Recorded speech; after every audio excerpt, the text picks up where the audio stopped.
Donc je vais commencer. Vous avez vu sur le film, je vous ai montré les différents stades de la vie. En fait, nous avons ici, ils sont peut-être pas dans l'ordre, mais nous avons aussi les différents stades de la vie représentés par le monde médical, mais aussi par le monde industriel. Qu'est-ce que cela va pouvoir aussi avoir comme influence sur les pratiques du monde industriel et qu'est-ce qu'on peut en attendre. Donc on va essayer d'animer ce débat avec ces différents représentants, c'est-à-dire bon, la principale question qu'on voulait leur poser, c'était au niveau de votre discipline, c'est-à-dire des sujets que vous voyez et puis la façon dont les choses se passent, quels sont, il y a déjà le niveau de connaissance de ces sujets dans ces disciplines et on est bien d'accord tous qu'il faut vraiment qu'il y ait une prise de conscience et que ce soit quelque chose qu'on arrive à faire passer au niveau du monde médical, peut-être par la médecine générale, mais aussi par vous, mais aussi au niveau du public. Donc ça, c'est une question importante. Et puis, l'autre aspect, c'est qu'est-ce qu'on attend de la recherche. Vous avez vu, on vous a présenté des données, on vous a présenté des résultats. Vous êtes bien conscient qu'on ne peut pas aujourd'hui décemment et honnêtement vous dire « Ah ben maintenant, il faut recommander ça et pas ça ». Il faut qu'on poursuive nos recherches. Donc, c'est aussi ça qu'il faut qu'on discute. Et puis, en dernier lieu, c'est... au vu de tout ça, on a parcouru des choses qui sont vraiment très cliniques, très médicales. On est arrivé aux inégalités sociales. On voit que, en fait, ça couvre tous les champs et qu'on a cette fameuse hydre et qu'on ne peut pas aborder les problèmes de manière unique, mais qu'il faut les aborder tous en même temps. Donc, on en arrive aux problèmes de société. Donc là, c'est Jean-Pierre qui va relancer un petit peu les questions. Mais je crois que surtout, on a tous compris, mais je ne sais pas comment on va le faire, on a tous compris qu'il ne faut plus qu'il y ait un cloisonnement entre ces différentes disciplines et il faut qu'on arrive à se parler les uns les autres et que le pédiatre ne refile pas son ex-bébé aux adultes ou que le gynéco refile son petit bébé au pédiatre sans se préoccuper de ce qui va se passer à long terme. Voilà, donc je vais peut-être passer la... Non ? Oui. Juste quelques éléments de prolongement. On voit bien, je crois que les enjeux sont extrêmement importants. C'est absolument enthousiasmant de voir s'ouvrir des champs de la recherche. L'impatience pourrait nous saisir de vouloir faire des choses immédiatement, donner des conseils. Et je crois que ce que vient de dire Claudine en disant il faut que la recherche avance, il faut qu'on continue, et il faut qu'on soit prudent. On voit bien comment on pourrait charger de façon un peu irresponsable la barque des mers et combien il faut être attentif à cette question et à la façon dont, par contre, l'enthousiasme, me semble-t-il, c'est de voir se rétablir les conditions d'un dialogue nouveau scientifiquement entre des dimensions biologiques, génétiques, des dimensions sociales, des dimensions du care, de la façon dont on prend soin. Et on voit ici combien il y a un espace nouveau qui réarticule, réorganise les connaissances et ouvre des perspectives considérables. Alors, comment calmer les enthousiasmes, on voit bien comment on a envie d'y aller, et comment, quand on a envie d'y aller, on pourrait imaginer, se dire, mais qu'est-ce qu'on pourrait faire de nouveau, comment on pourrait faire des produits, comment on pourrait donner des conseils, comment on pourrait changer, etc. Et en même temps, on a bien le sentiment que les choses vont aller vite. Regardez, il y a 10 ans, ce qu'on a dit aujourd'hui, on avait un certain nombre d'éléments qu'on pouvait pressentir, mais il y a des choses qui ont évolué très vite. Que va-t-il se passer dans les 10 années qui viennent? Comment ça va encore réorganiser nos questions? C'est une des questions qu'on pourra essayer de voir. Comment ça réorganise? Alors, je pense qu'il faut qu'on passe vite, rapidement au dialogue et aux petites interventions des uns et des autres. Il y avait l'ordre chronologique. On commence comme ça? On peut commencer comme ça, oui. Alors, je me tourne vers qui? Marianne, c'est la première. Ah, je crois que je suis la première. Ah bah peut-être, alors. Mais tu reviens après aussi. Non, Oui. parce que je suis Bah, aussi en amont. oui, oui. Je suis désolée, je suis avant la grossesse. Bon, d'accord. Parce que, bon, je suis désolée de prendre la parole un peu comme ça, hein, c'est pas que je vous la pique, c'est que finalement, être nutritionniste ou diététicienne, enfin, une personne qui s'occupe de nutrition, nous, on a les femmes de 15 ans à 70 ans. Hein. Donc, en fait, et même plus tôt. Donc, une adolescente anorexique, par exemple, va me poser la question, est-ce que je pourrais faire des bébés, est-ce que j'en aurai plus tard, etc. Et elle a un indice de masse corporelle à 12 ou 13 ou 14. Donc, c'est une question. Après, une jeune femme avec un surpoids, elle va venir me voir en disant, eh ben, je voudrais maigrir avant d'être enceinte. Alors ça, c'est pour ça que je suis avant, je pense. Je suis avant d'être enceinte. Et puis après, on a le gynécologue qui nous envoie, alors effectivement, là, du coup, je suis après, qui nous envoie la femme parce qu'elle est trop grosse et qu'il faudrait qu'elle maigrisse avant la MAP ou avant la fécondation in vitro, ou alors parce qu'elle est déjà enceinte et qu'elle est trop grosse. Bon. Donc je crois que c'est pour ça que je ne voulais pas prendre la main tout de suite, mais je crois que c'est très important quand même que les personnes qui s'intéressent à la nutrition s'informent, digèrent, et puis en face, ils ont une personne, une femme, avec une condition particulière. Alors il y a les conditions sociales, parce que quand on dit à une personne qu'il faut manger beaucoup de fruits et légumes, il faut voir aussi si c'est possible pour elle de manger beaucoup de fruits et légumes. Et puis si elle est trop anxieuse, voir comment on peut améliorer son anxiété. On a parlé de musique, de yoga, de machin.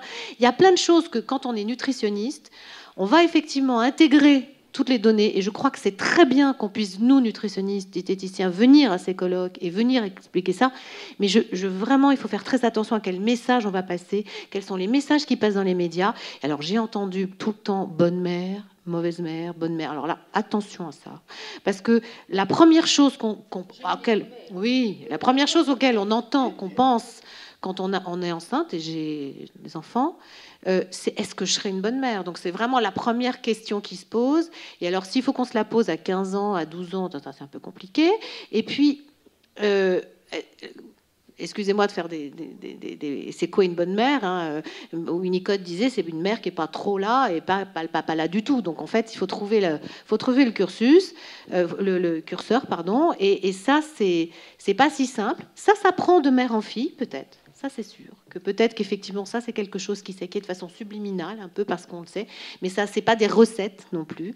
Et il y a des gens qui peuvent aider. Ces femmes, je crois que l'expérience que M. Tremblay racontait, c'est-à-dire de venir, vous avez créé du lien finalement avec ces femmes en parlant, en discutant, en leur donnant des petites astuces. Nous, nutritionnistes, en amont, on passe notre temps à des fois pas du tout parler de calories, de légumes, etc., juste en leur disant mais vous croyez pas qu'aujourd'hui ça serait bien, que vous habillerez comme ça, que vous faites ça. On a aussi des consultations. Des fois mes patientes sortent de ma consultation, je dis mais j'ai vraiment fait une consultation de copine, de mère, de gynécée, enfin. Et puis des fois, j'ai vraiment une patiente en face de moi que je vois qui mange absolument pas de fruits et légumes ou qui mange très très mal ou très gras ou j'en sais rien. À ce moment-là, je peux faire une consultation vraiment ciblée sur l'alimentation qu'elle a. Je m'arrête là, mais je pourrais répondre à d'autres questions. Alors maintenant, la grossesse est là. Ah non, mais justement, il y a avant la grossesse aussi. D'abord, je voulais vraiment vous remercier parce que ce matin, c'était absolument passionnant, cet après-midi aussi, bien sûr. Et cette journée, pour moi, est très importante parce que ça fait quand même plusieurs années que j'essaye de faire passer un certain nombre d'éléments, soit dans des congrès, soit auprès de mes collègues gynécologues, sur ce que c'est que la perturbation hormonale. Et que très souvent, on est pris pour des gentils écolos ou gentils... voilà, on nous dit oui, oui, bien sûr, et puis n'importe quand vous faites peur à tout le monde, et on n'arrive pas à grand-chose. Et là, maintenant, j'ai une base scientifique, je vais pouvoir m'aider d'une base scientifique pour faire passer un certain nombre d'éléments qui sont parmi les préconisations que je fais à mes patientes déjà depuis plusieurs années. Donc, en effet, les perturbateurs endocriniens, on est baigné dedans. Et lorsque l'on sait que ce n'est pas la dose qui fait le poison, comme on l'a su pendant longtemps, mais c'est la fenêtre qui fait le poison, je crois que ce matin, on était en plein dedans. Et les mêmes produits utilisés à des périodes différentes de la vie n'auront pas du tout les mêmes effets. Et en tant que gynécologue, il faut préparer la grossesse, entre guillemets, et ça, c'est le problème que nous avons, quand j'entendais ce que nous avons dit ce matin sur les supplémentations. Nous, on ne voit pas les femmes à ce moment-là. On les voit trop tard en général. C'est-à-dire qu'on les voit soit 1 an, 2 ans auparavant pour une contraception, un renouvellement de pilules, etc. Et puis quand elles viennent, elles sont enceintes de 6-8 semaines, ce qui fait que déjà pour les folates, c'est trop tard. Et il n'y a pas de consultation au milieu, sauf problème particulier. Donc là, il y a un vrai souci. Je pense qu'il faudrait vraiment si on peut mettre en place quelque chose qui serait une consultation préconceptionnelle ou des supplémentations qui pourraient être faites avant, enfin je ne sais pas, mais c'est vraiment dommage qu'on ne puisse pas voir les femmes avant. Et puis, dès le début de la grossesse, en effet, et c'est un certain nombre de précautions. Sur ces perturbateurs endocriniens dont je parlais, il y a des choses faciles à faire, il y a des choses plus compliquées. Comme on le disait, ces produits sont stockés dans les graisses, et donc il ne faut pas faire maigrir les femmes avant d'être enceintes. En tout cas, c'est une question que j'aimerais vous poser. Qu'est-ce que l'on fait dans les 6 mois qui précèdent une grossesse pour une patiente obèse ou pas obèse, d'ailleurs, est-ce que c'est bien de maigrir ou pas, ou est-ce qu'on va en effet mettre en circulation un certain nombre de substances qui sont nocives? Et puis, supprimer ce qui est facile, on a beaucoup parlé ces derniers temps de bisphénol A, qui est quelque chose qui est la caricature, je dirais d'une certaine manière, des perturbateurs endocriniens. C'est une demi-vie courte.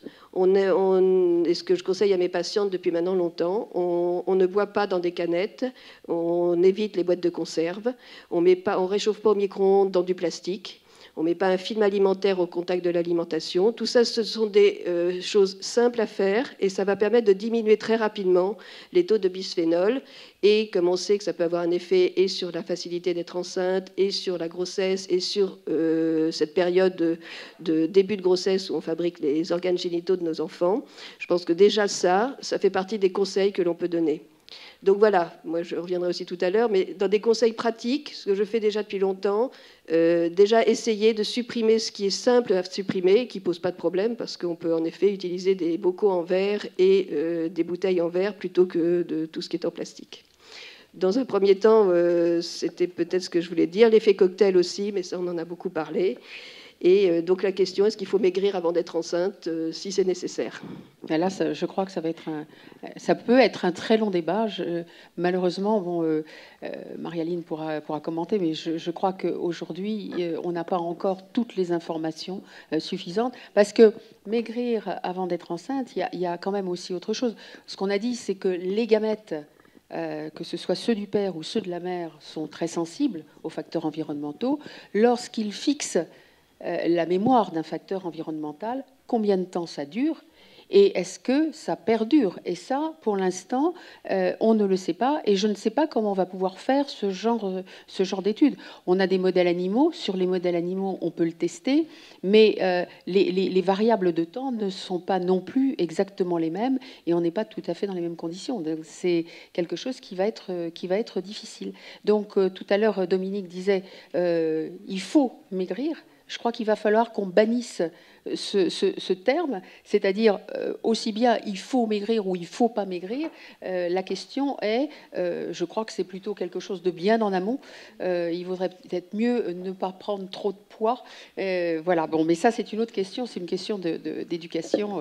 On va revenir. Alors, ce que je voulais après ces deux interventions, c'est vous dire que vous, la salle et les intervenants, vous êtes bien entendu là aussi pour poser des questions, intervenir et donc redemander, reposer des questions. Donc maintenant c'est Umberto, je crois dans l'ordre. Merci. Merci beaucoup Claudine de ton invitation. J'admire toujours l'énergie que tu mets à traduire ces concepts de la science vers la société. C'est vraiment extrêmement important. Donc moi, je peux apporter le point de vue d'un pédiatre néonatologiste, donc qui s'occupe de tout petits bébés, et dire que oui, on s'est intéressé à ce problème assez tôt, tout simplement parce qu'on fait face à des conditions, j'allais dire, quasiment expérimentales, puisqu'on soigne des enfants de petit poids de naissance, qui a quand même été un des révélateurs de cette théorie des origines précoces de la santé et de la maladie, qu'ils soient prématurés ou qu'ils aient eu une restriction de croissance intra-utérine. À l'inverse, on soigne aussi des enfants de poids de naissance élevé, qui sont des enfants notamment nés après un diabète maternel, dans des conditions d'exposition à un diabète maternel. Donc, ce problème est vraiment pris en compte, je pense, maintenant en néonatologie, du moins la néonatologie étant finalement une discipline qui se passe dans des centres assez équipés, des centres en général universitaires de référence. Et donc c'est assez facile que cette culture se soit diffusée. C'est au point que maintenant, quand on pense à l'avenir des enfants prématurés, on a été longtemps focalisé sur leur développement, leur croissance et leur développement neurologique et cognitif. Jusqu'à l'âge adulte, hein, on a des études, on a ce recul maintenant, et maintenant beaucoup essayent de voir des marqueurs précoces, au-delà de cela, de leur bonne santé, en particulier à l'égard de tous les risques qui ont été évoqués dans cette journée, les plus traditionnels étant les maladies vasculaires et métaboliques. Après, qu'est-ce qu'on peut faire? Alors nous avons structuré le suivi de ces enfants. Je crois que maintenant, dans la plupart des pays, du moins à niveau de revenus élevés, ces enfants font l'objet de programmes de suivi qui prennent ces marqueurs, la recherche de ces marqueurs précoces en compte. Mais on n'a pas énormément de moyens, de connaissances en tout cas, pour agir. On se pose beaucoup de questions, en tout cas sur la nutrition précoce qu'il faut donner à ces enfants, puisque bien sûr c'est une nutrition qui est souvent artificielle, donc imposée, donc choisie, étudier, expérimenter, qu'on peut faire une nutrition très agressive, moins agressive, avec des bénéfices à court terme qui se payent parfois par des inconvénients à long terme, puisqu'on a quelques raisons de penser qu'une croissance trop rapide, notamment une croissance de rattrapage trop rapide, peut-être favoriser des complications à long terme du type hypertension, diabète, etc. Voilà un petit peu où on en est. On a quand même une bonne sensibilisation, je pense, de la profession. Je ne parlerai pas à la place des gynécologues obstétriciens, mais je sais qu'ils sont également très concernés. Est-ce que ça se diffuse auprès de tous les praticiens? Je pense qu'il y a beaucoup de travail à faire. Nous avons, je te parlais tout à l'heure du Congrès européen de médecine périnatale qui sera organisé à Paris l'année prochaine. Nous l'avons intitulé Imprinting the Future. Nous allons essayer de mettre comme motto de ce congrès cette thématique pour sensibiliser encore. Mais nous restons convaincus, parce que ceux parmi nous, il y en a beaucoup dans la salle qui s'intéressent à cette question, l'ont bien compris, même s'ils sont des professionnels de santé, de la périnatologie, de l'enfance finalement aussi perturbée par la maladie, ou de la grossesse à risque. On a très vite été happés par le courant multidisciplinaire de cette discipline d'OAD, où on travaille avec des épidémiologistes, des biologistes, des cardiologues, des diabétologues, des internistes, des pédiatres, enfin des gynéco-obstétriciens. C'est pluridisciplinaire, donc on voit la question dans son sens le plus large, et c'est un problème majeur de santé publique mondiale, notamment dans les pays émergents ou même émergés maintenant. Comment rester cantonné simplement au nouveau-né de faible poids de naissance dans ces conditions-là? Je crois que là, on a quand même des moyens. Il faut poursuivre la recherche, bien sûr, il faut être très prudent dans nos conclusions, mais nous savons quand même qu'en tout cas, sur le plan d'une partie du problème, la solution, elle est comportementale.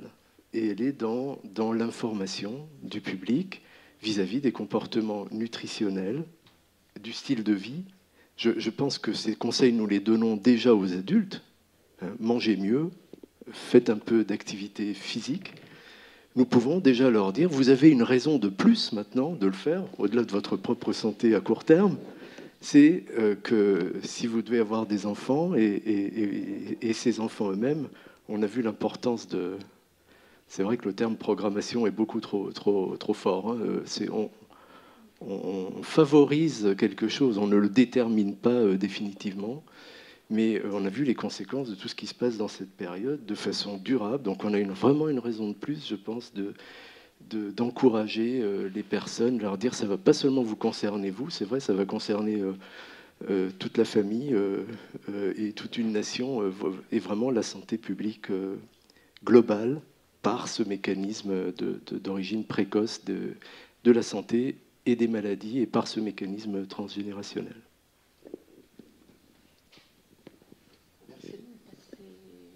Bien. Bien, alors je termine, mais la vie ne s'arrête pas après moi. Hein. Je ne suis que pédiatre, mais j'ai l'impression que les gériatres ne prendront pas la parole, sauf s'ils sont dans la salle. Ah oui, pardon. Premièrement, merci beaucoup, Claudine. Excellente idée, remarquable préparation, et merci de m'y avoir associé. Deuxièmement, cette journée donc fantastique qui à la fois soulève enthousiasme et une certaine inquiétude, il faut oser le mot, mais il ne faut pas se laisser envahir par l'inquiétude. Et je répondrai d'abord sur la première question qui m'a été posée, ou ma première interpellation, c'est en tant que pédiatre. Donc c'est vrai que je suis pédiatre, je viens après Umberto, et dans l'ordre de la vie, et je m'occupe néanmoins de nouveau-nés, et je m'en occupe, hélas, pour eux, pendant très longtemps. Et je suis dans le domaine de la maladie chronique. Je vais y revenir. Mais je suis fondamentalement pédiatre. Et un pédiatre se sent, je pense, à raison, mais il ne faut pas non plus en faire trop, mais redevable, responsable d'une partie de la santé de l'enfant et, je dirais, de la prévention des maladies. Par conséquent, je me sens parfaitement concerné par les sujets qui ont été abordés, même si je me trouve dans une ligne, je dirais, plus postérieure que celles qui ont été évoquées avant la grossesse, pendant la grossesse. Mais moi, je traduis ça dans ma pratique de médecin et de thérapeute avec une interpellation évidente pour moi aujourd'hui. C'est que d'un côté, je suis thérapeute, fondé en grande partie sur l'evidence-based medicine, qui est une excellente chose, qui aboutit à des recommandations, des guidelines. Et puis de l'autre côté, je suis une sorte d'apprenti sorcier, car une partie de mon métier, c'est de nourrir totalement artificiellement des enfants, en ignorant totalement ce que ça peut avoir comme conséquence. On a eu l'occasion d'en parler avec Claudine, sur la santé à terme et à l'âge adulte. Alors c'est un modèle qui vous dit peut-être rien, mais qui est totalement inédit. C'est-à-dire manipuler la nutrition au point de la porter simplement sous forme moléculaire et par voie veineuse pendant des mois, voire des années, c'est pas rien du tout. Or, là, ça ouvre bien entendu, ou ça me fait pénétrer dans le champ qui a été évoqué aujourd'hui, et ça montre à quel point ce champ est important, et on est loin, loin, loin des recommandations. Et c'est sûr que ça a quelque chose de frustrant, mais moi, personnellement, j'ai toujours fait confiance en médecine, au progrès, bien entendu, à l'intuition et à un certain culot. Culot de se remettre en question, culot aussi d'avancer en pensant par intuition que c'est la bonne direction. Et alors, à cet égard, je vais vous prendre des exemples très simples qui, malheureusement, n'ont pas été évalués, mais auxquels peut-être seront sensibles les sages-femmes. Quel est l'impact aujourd'hui d'une chose extrêmement simple qui, finalement, traduit un peu la journée? C'est simplement la considération pour la grossesse, qui n'est pas une parenthèse, qui n'est pas une maladie, qui a un avant, un pendant, un après, et de l'intégrer dans, je dirais, un ensemble de vie, et non pas uniquement comme un phénomène mécanique de conception et biologique de gestation et de développement. Moi, je me souviens, je suis de l'époque où, quand je faisais mes études de médecine, a sévi un certain Frédéric Le Boyer. Ça vous dit quelque chose? Qui a totalement reconsidéré, choqué, donc indigné, révolté.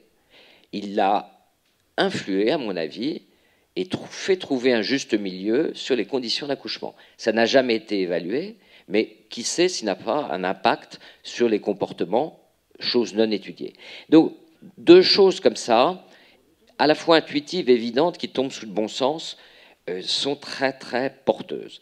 Et alors, dans ce qu'on a entendu aujourd'hui, je dirais que ce qui m'a touché particulièrement, je le savais un petit peu, modestement, j'ai essayé d'en tenir le plus grand compte, mais enfin, il y a des choses qui étaient déterminées que je n'ai pas pu maîtriser, mais le rôle du père, fascinant, révolution culturelle. Et ça, c'est quand même quelque chose d'absolument inouï. Et l'autre chose, à mon avis, très forte de la journée, que je viens d'évoquer, c'est la durée.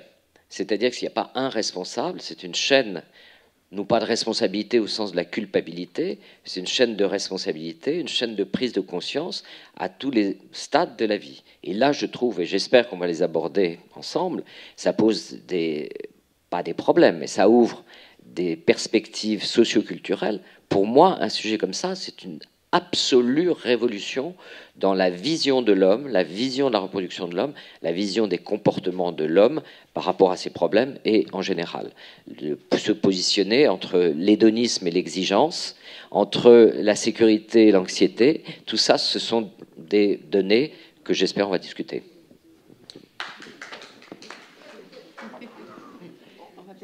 Voilà. Bien, bonjour, je suis Christian Delbasso, je suis directeur recherche et développement chez Blédina, donc Danone Nutrition Infantile. Merci pour cette occasion de participer à ce colloque. Ce que je voulais simplement dire, c'est que ce genre d'échange, en fait, nous alimente notre sens de responsabilité. Nous voyons que tous les jours, on découvre, la science avance, on découvre pas mal de choses. Et notre responsabilité, on a une responsabilité en tant qu'acteur à différents niveaux. On est acteur dans l'environnement. Donc on est acteur dans l'environnement au travers de produits que l'on propose. Et là, notre mission, notre obsession est d'être au contact de ce qui se passe, de l'évolution des connaissances pour améliorer toujours nos produits pour répondre aux nouvelles exigences. On est acteur aussi en tant que dans l'éducation, peut-être la communication, comment au travers de ça, on peut aussi favoriser donc l'éducation, favoriser l'environnement des enfants ou des bébés que l'on nourrit. Et on est aussi acteur au travers des différents partenariats de recherche. On a une responsabilité aussi dans la recherche, partenariat de recherche que l'on peut initier et développer avec les acteurs de santé publique pour améliorer, bien sûr, sans cesse ce que l'on peut, comment peut-on, notre obsession et comment peut-on favoriser l'environnement pour développer des habitudes alimentaires saines. Voilà, tout simplement, avec humilité, puisqu'on sait très bien que les certitudes d'aujourd'hui sont souvent remises en cause demain. Mais on est obligé, aujourd'hui, on nourrit les enfants d'aujourd'hui, on conseille les mamans d'aujourd'hui, et tous les jours, on est confronté à ça, sans forcément des certitudes dans tous les domaines. Voilà. Parfait. On va passer la parole à la salle. Je crois que c'est l'intérêt des tables rondes tout de suite. Allez. Moi, j'avais quand même vraiment un problème qui est au niveau des indicateurs. Parce que si on veut avancer ensemble, il faut pour prouver quelque chose, il faut avoir les bons indicateurs. Le poids, on l'a vu, c'est peut-être pas le bon indicateur. L'IMC, je ne sais pas. Est-ce que la masse graisseuse l'est plus? Je crois que ça, c'est au niveau clinique. Maintenant, au niveau recherche, vers quoi devrait-on tendre? C'est une question qui s'adresse un petit peu à tout le monde. Quels devraient être les indicateurs sur lesquels on peut se reposer pour pouvoir affirmer de façon claire et certaine et être entendu? Est-ce qu'il faut aller sur la méthylation ou l'acétylation? Est-ce qu'il faut aller... Jusqu'où faut-il aller? Est-ce qu'on peut essayer de prendre peut-être 2 ou 3 questions de façon à ce qu'on regroupe un petit peu ensuite les réponses? Bonjour, moi Anne Vambert, je suis endocrinologue diabétologue à Lille et je suis responsable d'une structure diabète et grossesse et obésité et grossesse. Et je dirais qu'il y a une dimension peut-être qu'on prend certainement pas en compte, c'est la dimension des sciences humaines et sociales. On sait s'il y a bien un exemple, c'est le diabète de type 1. Le diabète de type 1, pratiquement toutes les femmes diabétiques de type 1 sont suivies par un diabétologue. En pédiatrie, dans les services de diabétologie adulte. On sait et on dit à ces patientes qu'il faut programmer la grossesse. Pourquoi? Pour réduire le taux de malformation congénitale, réduire le taux d'avortement spontané. Aujourd'hui, en France, dans le diabète de type 1, des données ont montré que dans des structures diabète et grossesse, il n'y a que à peine 50% des patients diabétiques de type 1 qui programment leur grossesse, qui discutent avec le diabétologue en disant « voilà, j'ai envie de mettre en route une grossesse ». Dans le diabète de type 2, moins de 20% des patientes programment la grossesse. Et on sait, ces femmes, elles connaissent le risque. On leur a expliqué le risque. Est-ce que c'est un facteur de motivation dans les maladies chroniques? On peut se poser la question. Et malgré ça, On a ces patientes qui arrivent, elles sont diabétiques, elles sont déjà enceintes avec des équilibres glycémiques qui ne sont pas satisfaisants. Donc ça, c'est une vraie problématique. Et finalement, cette dimension de sciences humaines et sociales qu'on n'aborde certainement pas suffisamment dans notre prise en charge, comment est-ce qu'on peut faire ? On suit des patientes qui ont des diabètes de type 1. Avant, c'était 1 grossesse, 2 grossesses, 3 grossesses. Et on en a encore en France dans des structures multidisciplinaires qui arrivent la 3e grossesse. Elles n'ont pas programmé leur grossesse et elles arrivent encore avec des déséquilibres glycémiques. Donc je pense que cette dimension-là, et je dirais pour avoir une structure obésité et grossesse, c'est encore pire. Je ne vois pas, et je pense que si on n'a pas nos collègues qui font des sciences humaines et sociales, et moi je commence à travailler à Lille avec ces gens, enfin, je ne connais pas du tout ce domaine, mais je pense que c'est avec ces contacts qu'on va pouvoir améliorer, parce que finalement, la femme, elle continue à faire ce qu'elle a envie de faire. Merci. On prend une troisième et on...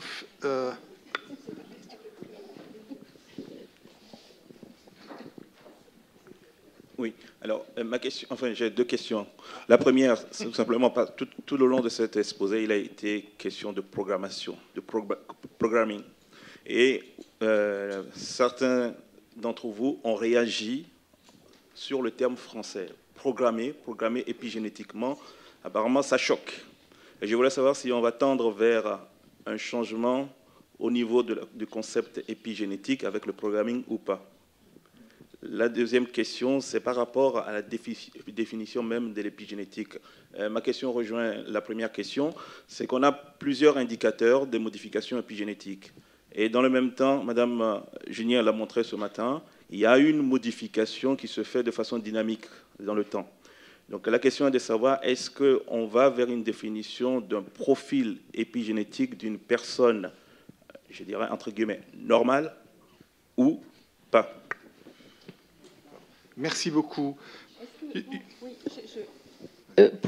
Presque pour évacuer ce point tout de suite.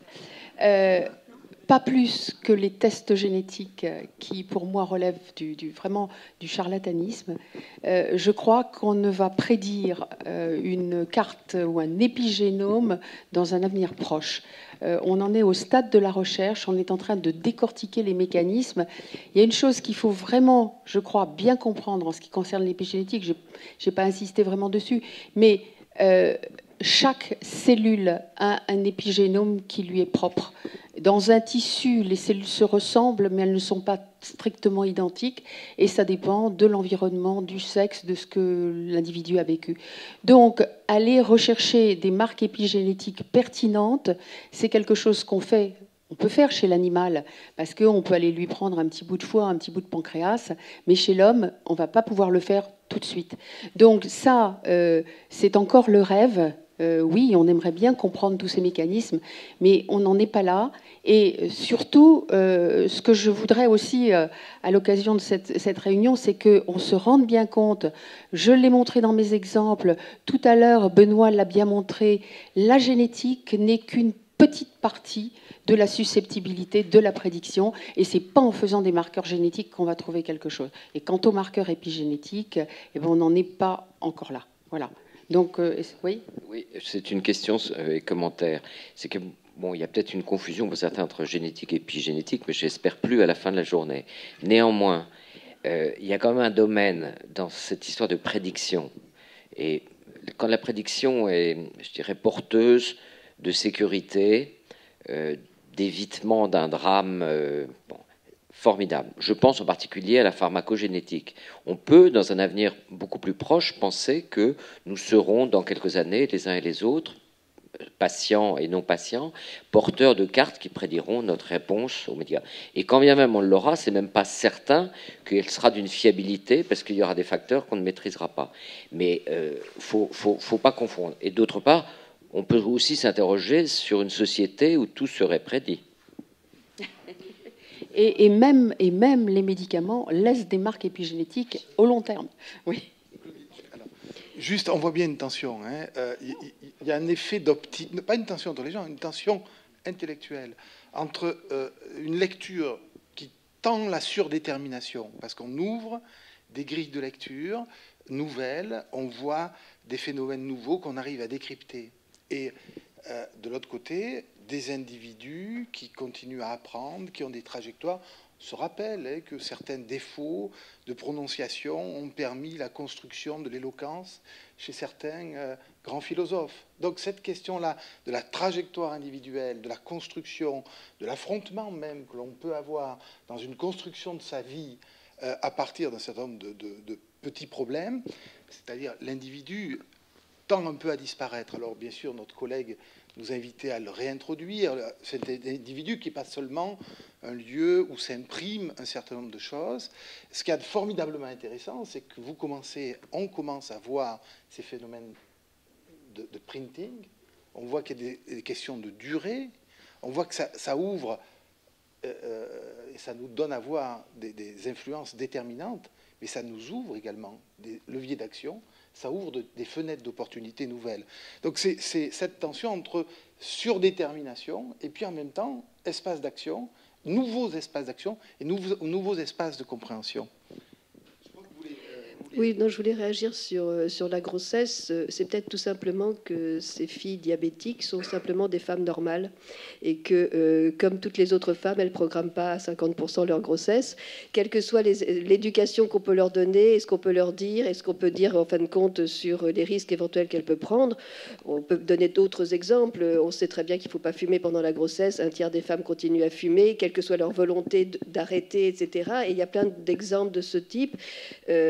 Je crois qu'en effet, leur normalité peut-être se manifeste par le fait qu'elles ne veulent pas programmer. C'est une interprétation un peu limite, mais je pense que en tant que gynéco, on est confronté tous les jours à des grossesses qui arrivent dans des circonstances où elles n'auraient jamais dû arriver. Je ne suis pas sûre que ça soit ça. Je pense qu'on n'a pas forcément, nous, professionnels de santé, la façon de bien aborder les messages. Parce que finalement, je pense que les gens qui font de la science humaine et sociale ont une approche qui est différente et que nous, finalement, on s'intéresse uniquement à la maladie. Et qu'après, il y a tout un contexte. Et je pense que si l'objectif, c'est effectivement de prendre en charge les femmes qui sont en surpoids avant la grossesse, je crois qu'il faut aussi intégrer cette dimension pour essayer de finalement aboutir à l'objectif qu'on veut se fixer. Parce que c'est quand même ça l'élément le plus important. Oui, je voudrais répondre à ça. Une femme qui a des problèmes de poids avant la grossesse, si elle est obèse, c'est ce que je disais ce matin, si elle est obèse, même si elle perd 10 kilos, elle reste encore obèse si elle est très obèse. Donc c'est peut-être un autre message qu'il faut essayer de leur passer. Bon, ok, vous allez peut-être perdre un petit peu, mais en même temps, essayez de manger ce qu'il faut. Leur expliquer de façon... Parce que les messages cognitifs, ça peut marcher aussi, pas pour tout le monde, mais ça peut aussi on peut leur expliquer pourquoi c'est important de manger des légumes à feuilles vertes, parce que voilà, parce que c'est des messages qu'elles entendent. Et puis il y a aussi autre chose, c'est qu'elles lisent beaucoup de choses partout, et qu'il y a Internet, et qu'elles arrivent avec plein de données, et que nous, on est obligé un tout petit peu de faire un petit peu marche arrière, de leur dire voilà, ça c'est intéressant, ça c'est pas intéressant, ça vous pouvez, ça vous faites ce qu'il faut. Et il y en a à qui il faut dire vous faites ce qu'il faut aussi. Il y a finalement très très peu de femmes avec surpoids ou obésité qui consultent avant, parce que finalement beaucoup d'entre elles ne sont pas demandeuses. Elles ne sont pas demandeuses de rien. Et je veux dire, l'idée c'est que si on veut travailler sur cette programmation, c'est comment on va faire passer notre message à la population, à ces patientes, Sans leur faire peur.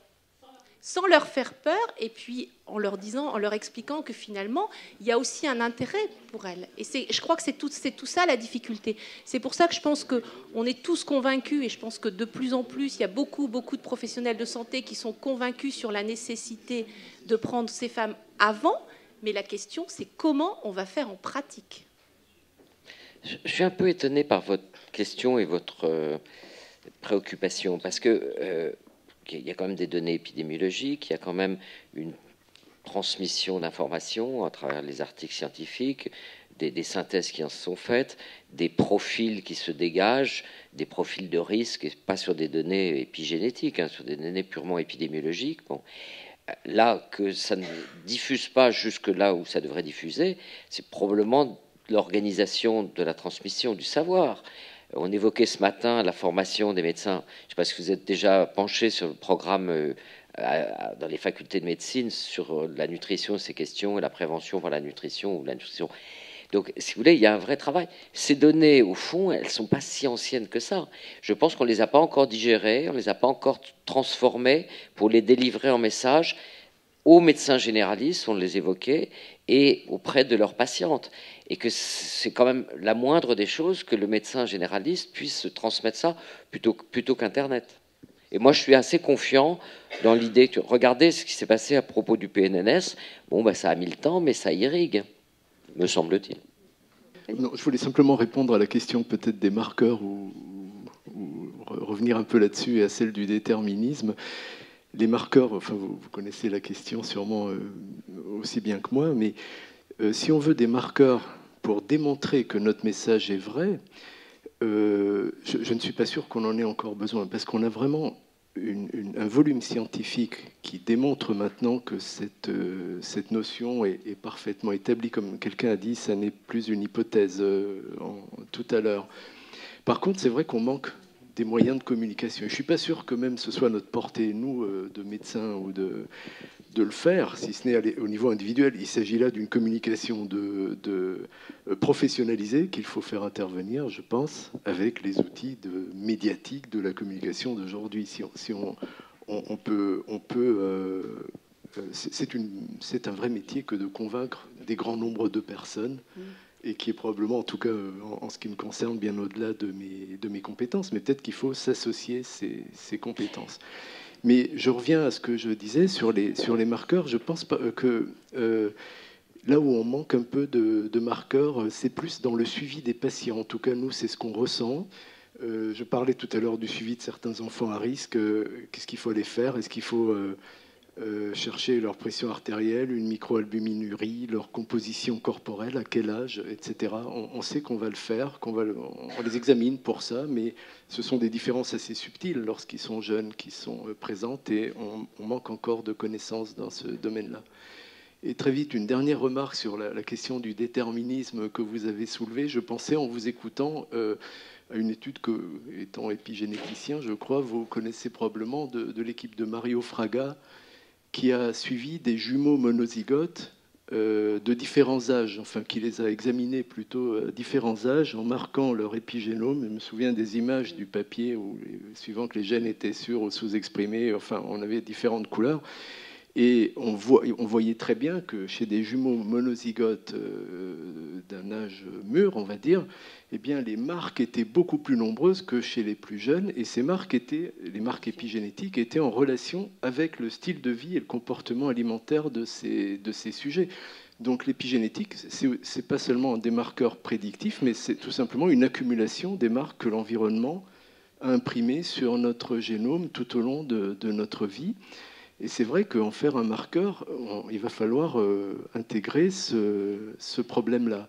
Et ce qu'on détermine, ce qui se détermine, c'est bien sûr, encore une fois, c'est pour ça que je suis moi aussi réticent avec ce terme de programmation ou de programming qui est très fort. C'est pas une maladie ou un état futur, c'est un risque statistique qu'on favorise. On détermine un facteur de risque, ce qui est quand même très différent. Et je pense qu'être un grand fumeur à partir de l'âge adulte a quand même des effets tout à fait délétères sur la santé. On peut discuter si c'est autant, plus ou moins, que d'avoir eu des conditions précoces susceptibles de programmer un risque. On programme un risque, pas une maladie. On n'a pas encore parlé de ça, mais je crois que ce qui est très bien aussi dans ce colloque, c'est qu'on ait employé le mot de réversibilité, c'est-à-dire qu'il y a effectivement des facteurs de programmation, mais qu'il ne faut plus dire ça, mais aussi la réversibilité, c'est-à-dire qu'en fait, nous, notre message, en tous les cas, dans ma chapelle nutrition, le message aussi, c'était, bon, ok, vous avez tout ça, vous êtes obèse, vous êtes diabétique, etc., mais il y a des façons, vous pouvez, pour leur donner des injonctions difficiles, mais dans leurs possibilités, dans leurs capacités, avec leurs moyens, avec d'autres moyens qui sont des moyens qui ne seraient pas des moyens nutritionnels, mais des moyens d'autres choses qui pourraient les aider à avancer un petit peu dans leur changement et dans le changement de leurs enfants. Je vais revenir sur le terme, justement le terme programming. On est tous d'accord que c'est c'est peut-être pas le bon terme, d'abord parce que si on le prend dans sa consonance informatique, par exemple, bah, ça colle pas du tout avec ce qui se passe. Et puis c'est vrai que ça donne une notion de déterminisme très fort qui est très gênant, parce que justement, ce qu'on veut essayer de montrer, c'est que on peut agir dessus. Donc quand on est programmé, on a l'impression qu'on peut plus rien faire. Donc c'est pas un très bon terme. Le problème, c'est que malheureusement, pour l'instant, on n'en a pas d'autres, hein, et que tout le monde, il y a beaucoup de gens qui commencent leur topo en disant oui, j'utilise ce terme, mais je suis d'accord, c'est pas le meilleur, mais on n'en a pas d'autres. Un autre terme, je reprends aussi, c'est l'imprinting.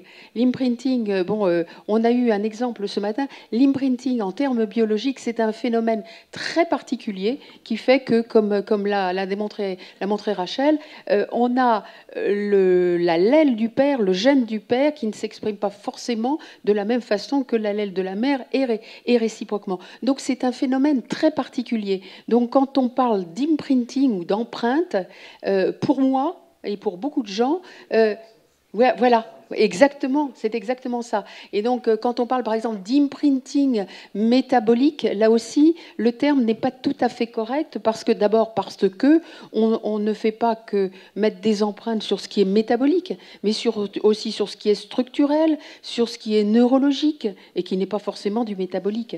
Donc, l'imprinting métabolique, je trouve que c'est très réducteur comme terme, et qu'on ne rentre pas non plus dans les... Il en a un là-bas. Simplement, imprinting signifie empreinte. Hein. Après, on met derrière ce mot ce qu'on veut. Les généticiens, il y a les gènes soumis à empreinte, bien sûr, mais ça n'empêche pas que c'est bien d'une empreinte. Mais voilà, mais c'est la même chose. C'est laisser des traces. Voilà. Alors, il y avait une question. Alors, j'avais vu Martine. Moi, j'ai une question. Enfin, moi, j'ai deux questions. En fait, pas deux questions. Présentez-vous. Christine Vanegro, je suis installée à Sèvres, je suis nutritionniste. Et en fait, j'ai deux questions. La première, c'est le dimorphisme, et notamment ce que vous avez présenté sur le tabac. J'étais très intéressée d'apprendre que, en fait, lorsque les enfants recevaient donc du tabac pendant la grossesse, la réponse était différente entre la femme et entre la jeune fille et le garçon. C'était donc un premier travail. Et je me demandais si cette réponse différente entre les filles et les garçons pouvait peut-être avoir un lien avec le fait que, justement, il y avait plus de femmes maintenant qui fumaient. Peut-être parce que, justement, cette empreinte qu'elles avaient reçue pendant la grossesse se transmettait pour elles comme un besoin. C'était quelque chose de positif qu'elles avaient reçu et qu'elles voulaient elles-mêmes transmettre à leur enfant. Elles fument plus parce qu'elles ne veulent pas grossir, les femmes.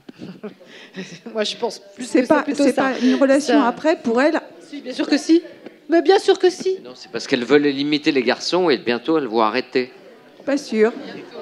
Je suis pas sûre. Ça, c'était la première question. Non, mais l'arrêt du tabac pour les femmes et le poids, ça c'est un vrai problème. Ça ne répond pas à votre question. Non. Là, ce qu'on a vu, qui est-ce qui a présenté ça? Oui, voilà. Effectivement, ce qu'on a vu, c'est que la réaction était beaucoup plus importante chez les filles que chez les garçons. Donc ça ne correspond pas à la question que vous posez. Si Benoît peut. En fait, non, s'il y a un dimorphisme sexuel de réaction. C'est-à-dire qu'à l'âge de 12 ans, les filles exposées pendant la gestation ont 4 fois plus de risques d'elles-mêmes se mettre à fumer à la puberté. Oui, c'est ça. C'est ça. Donc on est comme dans la situation de l'obésité, dans une dynamique épidémique, oui, où les femmes vont se mettre à fumer et vont... Pardon Benoît, moi je vois là deux événements. Premièrement, votre réaction, la réaction que les filles ont ce besoin, qui est plus important, et après, quand elles sont face à la possibilité de fumer, effectivement, elles vont fumer plus. Oui, mais on sait que dans le tabac, si on ne vous propose pas de cigarette, vous ne fumez pas. Mais premièrement, il y a premièrement, il y a un appétit. Voilà, c'est ça. On va au-dessus d'une aversion. Martine Laville, une question. Attendez, excusez-moi, j'ai une deuxième question. La deuxième question, c'était par rapport à la prise en charge des... C'est toujours moi, là. La deuxième question, c'était par rapport à la prise en charge des patientes. Effectivement, la femme enceinte, moi, dans mon expérience personnelle, j'ai l'impression que la femme enceinte, on arrive un petit peu tard. C'est-à-dire que c'est vrai qu'au niveau des messages, c'est très difficile de faire passer le message à une femme parce qu'on la voit, nous nutritionnistes, soit parce qu'elle est trop grosse et qu'elle vient donc trop tard, au 7e mois, et bon, on arrive à limiter la casse, mais on arrive toujours un petit peu en retard. Soit on arrive en amont, et ça c'est pour les femmes qui sont dans l'AMP, et là je trouve qu'on a au contraire beaucoup de choses à apporter. Mais moi, je pense que ce qui serait bien, et c'est vrai que la consultation préconceptionnelle a disparu, mais je pense que ce qui serait bien, c'est qu'on agisse encore en amont au moment de l'adolescence. C'est là où les jeunes femmes sont le plus réceptives et elles ont le plus de sensibilité sur le fait de devenir enceinte un jour, et Merci. on a une possibilité de leur apporter une réponse. Et ben là, je peux vous dire que ça ne marche pas. Parce que moi, j'ai fait ça, j'ai fait ce cours donc de la génétique de l'addiction au tabac plus l'épigénétique en P1. Et après, j'ai discuté avec les étudiantes en leur disant « Est-ce que ça vous donne envie de vous arrêter ?» Elles m'ont dit « Non, pas maintenant. » Voilà. En P1. On va reprendre ensuite. Hein. Donc Martine, ensuite... Oui. Merci, Monsieur le Président, de me donner la parole. Ma question va être assez différente. Elle s'adresse à Monsieur Delbasso et éventuellement aux autres industriels dans la salle. Le but du fonds, c'est donc qu'il y ait des échanges entre les scientifiques et le monde de l'industrie, notamment agroalimentaire, dans un but avoué de vous influencer pour nous faire de la bonne nutrition, pour que tout aille bien.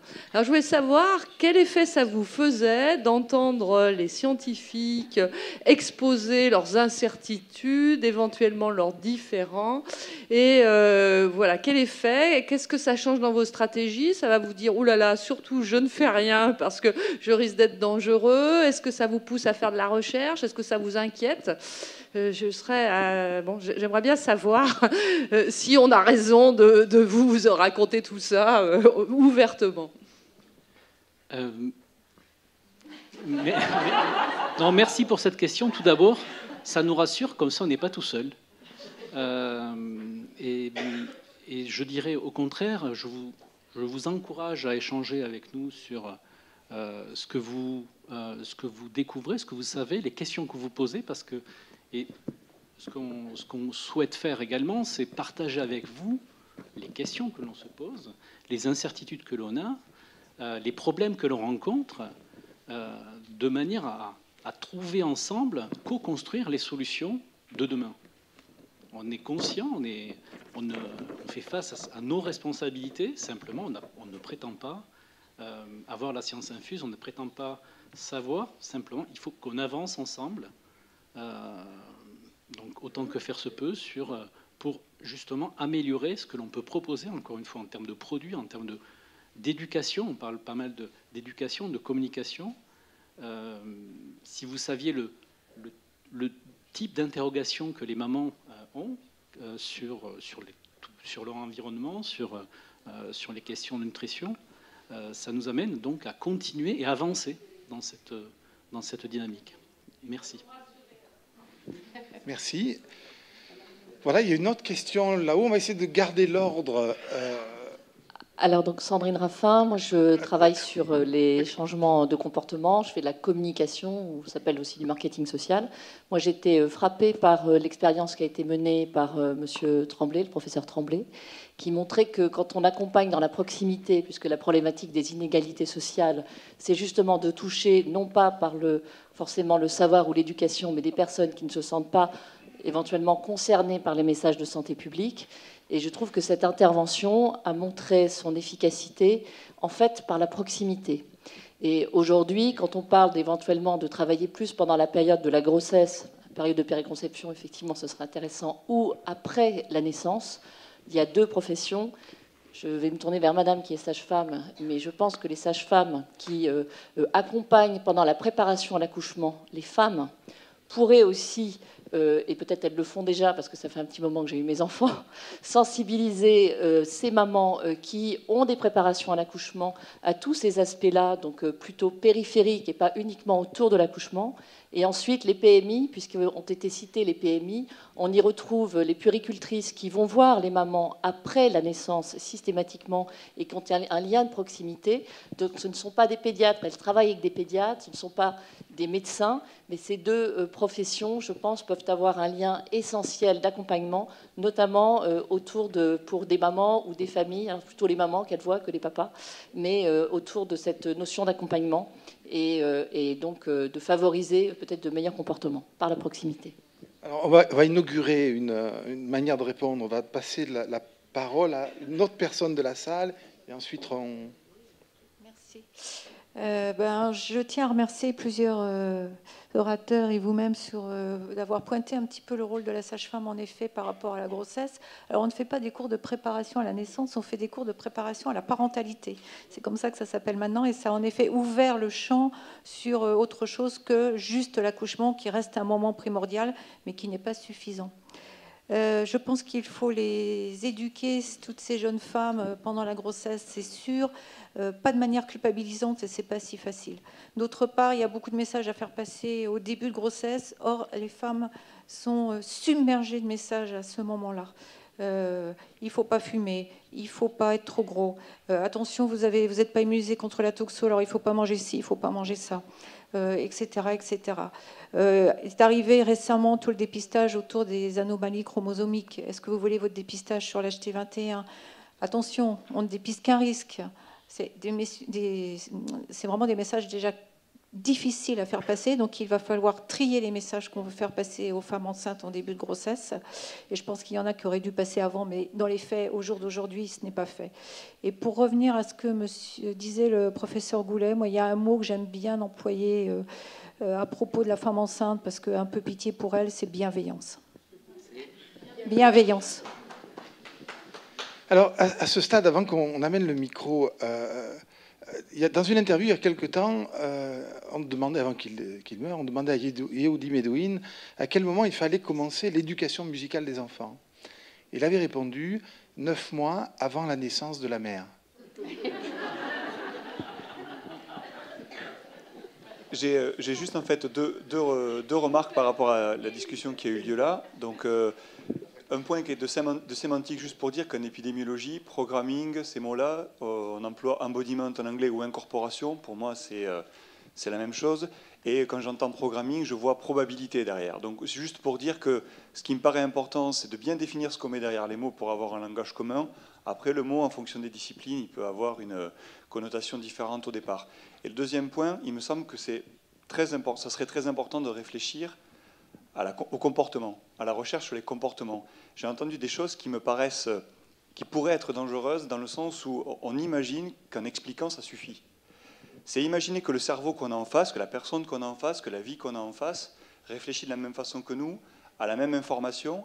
Et les travaux qu'on a eus sur Benoît Schall montrent bien que peut-être la façon dont on réagit est aussi liée à ce qu'on a vécu et qu'on n'a pas les mêmes capacités à réagir à un même stimulus. Si on dit à quelqu'un d'arrêter de fumer, il va peut-être pas. C'est pas qu'une question de volonté, c'est pas qu'une question de décision. Ça va être beaucoup plus difficile. Et en ce sens, je pense que les sciences humaines, sur le choix, la responsabilité individuelle, qu'est-ce que ça veut dire d'avoir le choix, je pense que c'est des sujets qui sont fondamentaux pour qu'on arrive à traduire cette recherche en comportement ou en intervention. Vous pointez clairement un nouvel espace d'interaction entre les connaissances. Au-delà de cette pluridisciplinarité du côté gauche de la grande frontière qui sépare les sciences sociales et humaines des sciences dures, il y a quelques éléments qui s'effritent dans cette frontière et qui ouvrent largement quelques pistes de développement. Non, je voulais simplement dire que la médecine n'est pas une science dure quand même. Alors, il y a plein d'autres questions. Il y avait une question ici. Voilà, oui, justement, Didier Chapelot, physiologie du comportement alimentaire. Je voulais finalement prendre la... Présentez-vous. Didier Chapelot, physiologiste du comportement alimentaire. Je prenais la suite parce qu'en finalement, c'est le hasard, mais ma question était dans la droite ligne de ça, c'est-à-dire que j'ai entendu très tardivement parler de statistiques. Et j'ai eu longtemps l'impression que c'était le non-dit, et je pense que là aussi se tient peut-être le problème de la communication. Notamment parce qu'il n'y a pas d'éducation statistique finalement chez les enfants et les adolescents. Et pourtant, tout ce qu'on va leur donner comme message sera sous-tendu par des statistiques.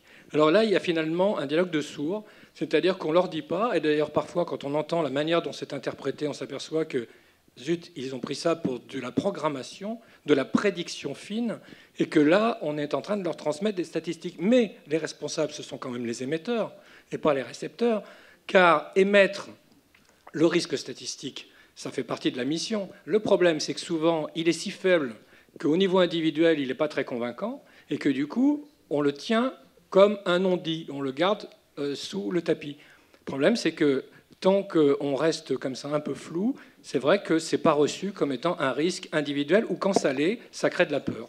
Donc là, il y a vraiment, à mon avis, un vrai souci d'éducation aux statistiques, parce que les gens qui travaillent sur le langage ont par exemple démontré que l'enfant apprend à parler statistiquement, en faisant des modélisations, disons comme M. Jourdain, sans le savoir, et puis il apprend à parler plus ou moins vite. Et en fait, après, eh bien, on ne lui donne pas une culture statistique qui lui permettrait peut-être de faire des choix en disant oui, ça je prends le risque, ça je ne prends pas le risque.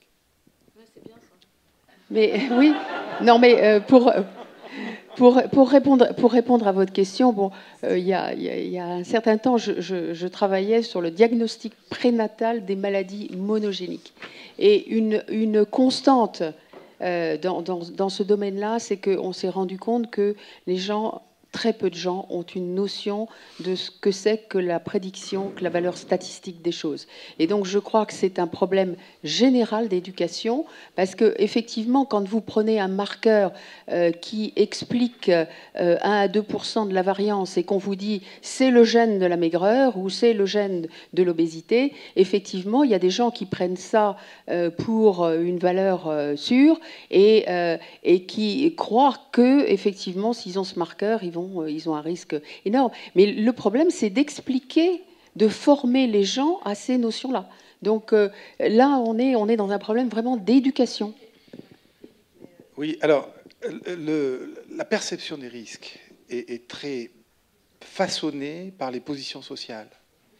Et le rapport au temps est lui-même structuré par des positions sociales. Dans certaines couches sociales où on n'a pas la pression financière de la fin de mois, où on est dans une perspective un peu plus lointaine, le capital santé, ça se gère sur le long terme, ça a un sens, c'est pertinent. Et on apprend, quand on est enfant, à avoir un rapport au temps qui est un temps plus lointain. On raisonne sa carrière, comme on raisonne sa scolarité, comme on raisonne sa santé. Quand on est dans des milieux sociaux qui sont aisés. Quand on est dans des milieux sociaux où, à table, on parle de comment on va payer la facture d'électricité, où la ligne d'horizon, elle est la semaine, elle est le mois. Cette ligne d'horizon, elle ne permet pas de se projeter dans le futur et d'entendre comme pertinent un certain nombre d'éléments qui sont construits sur des échelles temporelles plus longues. Donc ça, c'est un élément qui renvoie, bien sûr, à des éléments d'éducation, mais qui renvoie, quand on voit les mécanismes, les déterminants sociaux, ce n'est pas des déterminants qui sont automatiques. Il y a derrière tout un ensemble d'éléments. Le rapport au temps, le rapport au corps, sont des rapports qui sont très différents et qui, bien sûr, connaître cela peut nous aider à construire des messages, à accompagner, à développer une sensibilité. D'autres questions? Alors, il y avait... Oui, Jean-Louis Bertha. Donc, depuis le début de cette table ronde, on a beaucoup parlé de formation, d'éducation, voire d'éducation thérapeutique. Claudine Junien nous a même dit qu'elle avait fait un cours à des étudiants et que ça ne les avait pas beaucoup incités à changer leur comportement. Donc, je crois que c'est ça notre vraie question aujourd'hui. C'est que depuis des années, on fait passer des messages, pas toujours très cohérents, mais enfin bref, ils finissent par passer, même y compris à travers des grands programmes de santé publique tels que le PNNS. Mais ce que j'aimerais, c'est que Jean-Pierre Poulin nous dise, finalement, d'un côté, il y a l'information, et les gens sont globalement assez bien informés, y compris les sujets en surpoids. Ils savent très bien ce que c'est qu'un régime hypoénergétique, ce qu'il faut faire, ce qu'il ne faut pas faire. Et pourquoi est-ce qu'ils n'adaptent pas leur comportement? Alors, tu évoquais tout à l'heure qu'il y avait des fissures dans le mur, mais moi, j'aimerais bien savoir ce qu'il y a derrière ces fissures. Merci. Il y a une conférence tout à l'heure, je vais clôturer, donc les fissures, je les garde pour tout à l'heure. Mais effectivement, la question de comment on entend ou comment on reçoit les messages, c'est des choses qui sont très différentes selon les positions sociales. Donc la question, pour faire très vite, c'est est-ce qu'on parle à tout le monde? Est-ce qu'on parle à des groupes? Et si on parle à des groupes, qui sont concernés par des facteurs de risque, en quels termes on leur parle pour que ce soit audible, voilà, et pour que ce soit opérationnalisable. Pardon. Non, mais juste pour terminer sur ce point, moi, il y avait vraiment un point que j'avais compris dans l'arrêt du tabac, c'est que même quand on a tout compris, le problème, c'est le passage à l'acte. Et en fait, je crois que c'est là-dessus qu'il faut qu'on fasse des recherches. Comprendre comment, une fois que les gens savent, ils sont capables de changer leur comportement. Et c'est ça le gros problème, je crois. On va réapparaître. Oui, juste, je voudrais un peu m'élever contre cette désespérance à travers l'éducation et l'école. Moi, je citerai des histoires d'alcool, des histoires d'accidents de la route, de maladies sexuellement transmissibles, de tabac, etc. Regardons les statistiques, il y a quand même globalement des réductions. Donc il faut rester dans, je dirais, cette espérance qu'en travaillant dans cette direction, en y rajoutant certains registres, on va pouvoir aboutir. Parce que si on n'a plus, je dirais, l'arme, mais pas au sens violent, mais l'outil de l'éducation, qu'est-ce qui nous restera? Et là où je vous rejoins, et je trouve même que c'est tout à fait génial, je ne serai pas président de la République, mais il faudrait qu'il vous prenne comme ministre de l'Éducation nationale, parce qu'effectivement, porter tous ces messages avec, je dirais, un savoir scientifique qui peut être transcrit dans la vie de tous les jours, parce que de la statistique, on peut en faire à propos d'événements de la vie de tous les jours qui ont une probabilité plus ou moins importante de se produire, jouer au loto ou au tiercé. Donc, ça serait intelligent. Donc, moi, je suis assez confiant dans l'idée qu'on va pouvoir faire porter et faire avancer ce genre d'idées. Donc j'espère que vous serez ministre. Alors, oui. Pardonnez-moi, je me permets de rebondir pour deux raisons. Une, parce que je suis Présentez-vous. Sophie Duméry, je suis journaliste et rédactrice en chef du site santépratique.fr, qui est un site grand public et qui se destine à une information de qualité, de préférence, évidemment, pour des raisons à la fois morales et scientifiques, disons rationnelles et émotionnelles. Et je voulais rebondir sur ce qu'avait dit Monsieur Chauvelot, j'espère que je n'écorche pas votre nom, à propos, sur la responsabilité de l'émetteur. Et revenir aussi auprès de M. Simeoni sur le fait que lui n'a pas le métier de convaincre. Il y a énormément de gens qui savent convaincre, et M. Delbasso le sait, puisque la grande distribution est devenue un super champion de la conviction et de la communication qui donne des résultats quantitatifs, sensibles, perceptibles. Je trouve un petit peu dommage que justement qu'au moment où on parle de pluridisciplinarité, on ne puisse pas conjuguer les connaissances en marketing qui sont considérables, les espérances des médecins qui souhaiteraient que leur message rationnel pénètre plus la population, et d'autre part, le respect aussi du citoyen dans la mesure où il devrait être informé pour être pleinement citoyen, et d'autre part parce qu'il y a des métiers aussi de la communication dont je fais partie en tant que journaliste. Là, c'était pour placer aussi le fait que j'ai l'expérience personnelle en milieu associatif, car je suis formatrice santé, de ces messages qui ne sont pas faciles à passer. Et je me permets modestement de rappeler qu'un message passe d'autant mieux qu'il est émotionnellement porté. Et que quand vous êtes aimé de la personne à qui vous parlez, qu'elle vous respecte, qu'elle vous trouve une dimension personnelle et humaine importante. C'est peut-être une sage-femme en qui vous avez confiance, bien évidemment. C'est souvent des gens que vous estimez proches, du moins humainement. Même si leur savoir est grand, ce sont des êtres humains qui sont bienveillants. Et ça, c'est vrai, ce mot-là, il mérite d'être cité. Et cette bienveillance, quand elle est tout à fait prise en bonne part par l'auditoire, la confiance s'installe dans un deuxième temps. Bienveillance égale confiance. Confiance égale je vous écoute. Si en plus la personne qui parle dispose des techniques de communication qui sont aujourd'hui pourtant apprenables assez facilement, honnêtement, je pense qu'il y a des choses qui peuvent certainement avancer. Enfin, les messages, quand ils sont trop nombreux, ne peuvent pas être bien perçus. Quand vous voulez que ça aille vite, eh bien, il en faut de petits, avec des slogans simples, qui aillent loin. Là, messieurs, dames, vous êtes des scientifiques, des gens très cultivés, très intelligent, du moins je le suppose, et il faudrait faire un tri, faire un choix. Qu'allons-nous dire? Qu'est-ce qui est mis en priorité? Et puis se dire que ça va demander plusieurs étapes. Une première étape, un premier slogan, deuxième étape, deuxième slogan. Voilà, c'était juste mon commentaire de journaliste. Par ailleurs, je voudrais revenir sur ce qu'a dit M. Tremblay. Une chose qui m'a paru très importante et qui n'a pas été relever, c'est que ce que j'ai vu dans ces papiers, c'est que quand l'environnement est parfait à la naissance pour un enfant, les conditions génétiques qui le différencient de son voisin sont manifestes. Ce sont les choses qui les différencient. Mais quand les conditions ne sont pas parfaites, l'environnement noie les conditions génétiques. Et cette noyade environnementale pose question. Est-ce que l'on peut se dire que c'est bien de noyer environnementalement l'enfant, même pour de bonnes raisons, pour ne plus avoir de considérations ou de péripéties ou de questionnements génétiques? C'est une question à la fois sociale et politique au sens strict du terme, c'est-à-dire la gestion de la cité et de la nation. Noyer dans l'environnement, l'environnement doit-il toujours être néfaste? Est-ce qu'une noyade environnementale est possible dans un très bon environnement? Il ne semble pas, d'après ce qu'a dit M. Tremblay. C'est ça un petit peu qui m'inquiète. Richard, tu peux répondre? Non? Oui. Je peux faire ça aussi.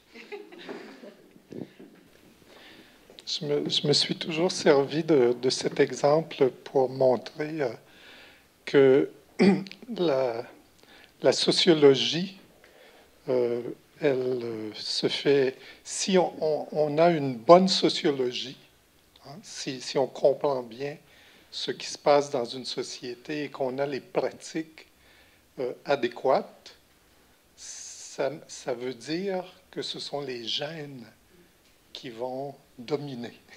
Ce sont les différences individuelles qui vont dominer. Je pense que Madame fait référence justement, je ne sais pas qu'est-ce qui est la société idéale, mais c'est évident qu'une société idéale, c'est une société qui laisse la place aux différences individuelles et qui favorise ces différences individuelles et non pas qui essaie de rendre tout le monde pareil.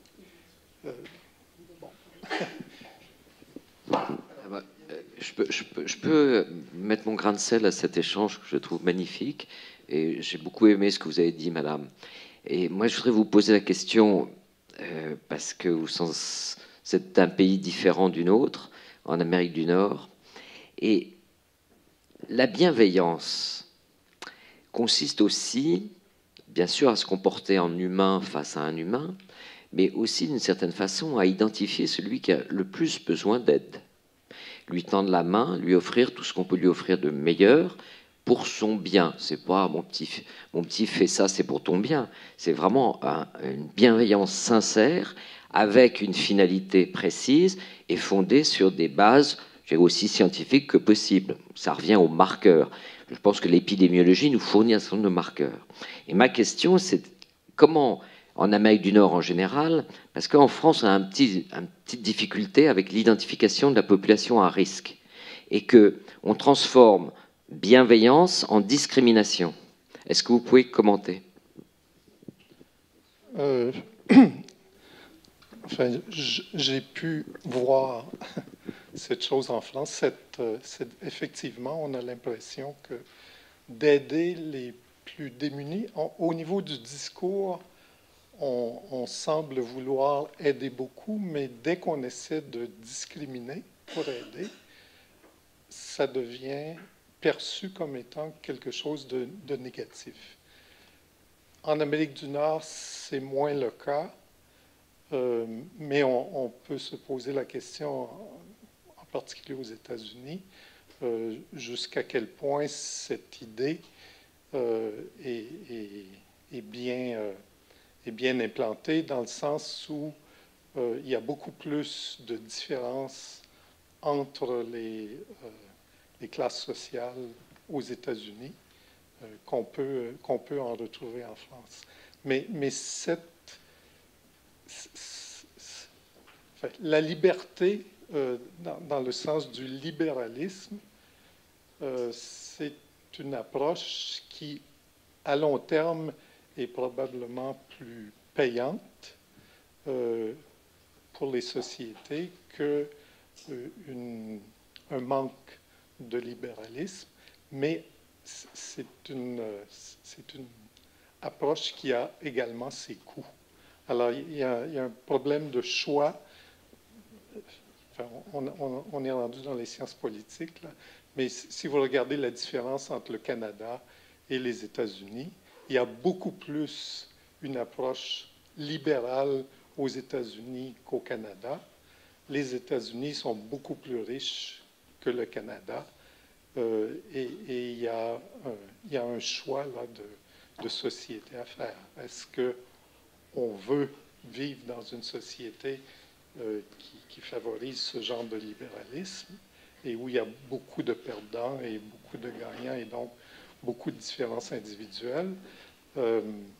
J'ai l'impression que la France, d'une façon générale, a fait des choix qui sont d'avoir moins de différences extrêmes, mais il en demeure pas moins que je pense que c'est dans toutes les sociétés, on n'aide pas les plus démunis autant que l'on pourrait, parce que les gens qui ne sont pas démunis préfèrent avoir plus de ressources que les démunis. Hein? Faire le sacrifice de oui, on va donner les ressources. Et en fait, c'est ce qui m'a frappé, moi, de la PMI en France. Ça m'apparaît extrêmement bizarre qu'on ne donne pas beaucoup plus aux individus qui en ont besoin, et beaucoup moins, et probablement pas du tout, à des gens qui en ont beaucoup moins besoin. Alors, il y avait une dimension dans la question qui interpellait l'industriel qui est à côté de moi. Tout d'abord, vis-à-vis des difficultés que l'on a à faire passer certains messages, je voudrais dire deux choses. Première chose, c'est... oui, peut-être en parlant plus près. Tout d'abord, il y a un aspect positif. Je pense il faudrait qu'on arrive à célébrer les succès que l'on a. Si je prends l'exemple du PNNS, dont Olivier Goulet parlait tout à l'heure, il semble que le PNNS porte certains résultats positifs. Donc il y a certains résultats encourageants, donc il faut continuer. Je pense qu'il faut continuer. Je pense que là, on a un exemple de programme, de modèle qui fonctionne. Donc pourquoi ne pas regarder ce qui a fonctionné là-dedans et s'en inspirer? Ça, c'est le premier élément. Le deuxième élément, c'est qui faisait référence à comment fait-on pour être écouté quand on fait passer certains messages. Là, c'est une expérience, pas de marketing, mais plutôt une expérience vis-à-vis d'échanges avec les mamans, avec lesquelles qui nous posent des questions, qui se posent des questions. Et là, je me viens à dire la notion de fenêtre. Il y a des moments, des lieux où donc l'interlocuteur est plus à même à recevoir ce message. Donc, tout le challenge est d'avoir donc la réponse, l'information juste au moment, et que cette information-là donc soit relayée au moment où le citoyen se pose la question, d'une part, et que ce même message soit relayé à différents niveaux. Donc les acteurs que peuvent être nous-mêmes, par exemple, mais aussi les différents acteurs, les acteurs de santé publique, les médecins et autres. Donc je pense que cette dimension-là est importante. C'est recevoir le même message au moment où on se pose la question. Et je reviens donc sur le PNNS. Si le PNNS, sur certains aspects, fonctionne, c'est parce que ces messages ont été traduits, vulgarisés, diffusés, et peut-être qu'ils arrivent à passer avec le temps. Voilà, tout simplement. Oui. Non, je voulais simplement revenir sur le débat que vous avez ouvert, Madame, tout à l'heure. Moi, mon idée, c'est que ce n'est pas à nous, professionnels de santé ou scientifiques, de communiquer, de prendre en charge cette communication. On ne sait pas le faire, ce n'est pas notre métier. Notre rôle est de la favoriser lorsqu'on pense qu'il y a quelque chose d'important qui se passe, c'est d'alerter. Alors ça pose toute une série de problèmes, parce que comment alerter, à propos de quoi, quelle est la valeur aussi de ce que nous disons, hein. On s'enthousiasme parfois pour des choses qui finalement après font pchit. Mais là, c'est par contre votre rôle aussi de relayer cela si vous pensez que c'est un sujet important. Et je ne vois que deux canaux. Hein. Pour nous, c'est effectivement les médias, on va dire non sollicités commercialement, et c'est une action publicitaire que, par exemple, un gouvernement peut vouloir faire par des canaux qui sont ceux de l'information payante. À partir du moment où on veut sensibiliser efficacement, il y a beaucoup d'agences qui savent faire ça très bien, et j'ai absolument, je pense même que c'est souvent très efficace. On se rapproche du marketing, bien sûr. Mais là, il y a quand même un choix de société quelque part qui est à faire, et je crois que c'est qu'une collectivité aussi qui va, soit par des régulations naturelles, par le fait que vous, journalistes, vous allez choisir telle ou telle information parce que vous sentez que pour vos lecteurs ou les personnes que vous touchez ou ceux qui vont consulter votre site, ça va être important et ça va être utile, soit par les personnes concernées elles-mêmes qui vont faire bien entendu de toute façon le tri dans tout ce qui leur est soumis. Ou alors, il faut que finalement un pouvoir public, à un moment donné, se dise là, il y a un problème de santé ou de bien-être pour la collectivité suffisamment important pour que j'intervienne, que j'y mette quelques fonds et que je promeuve une campagne de sensibilisation.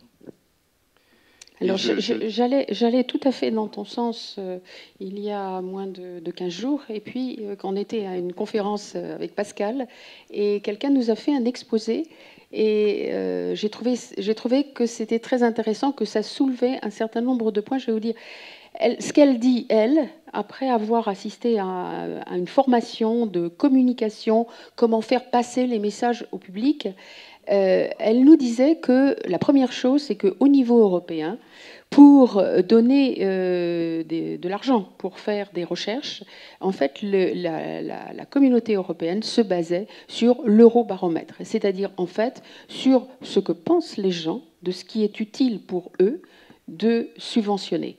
Et donc, je crois que à notre niveau aujourd'hui, où on sait qu'il y a besoin de vraiment de faire savoir toutes ces notions, toutes ces connaissances, je pense que les gens ne savent pas et que du coup, les subventions, les financements, ils n'arrivent pas. Alors, elle nous a dit une chose, moi jusqu'à présent, j'y croyais pas, mais je crois qu'elle a raison.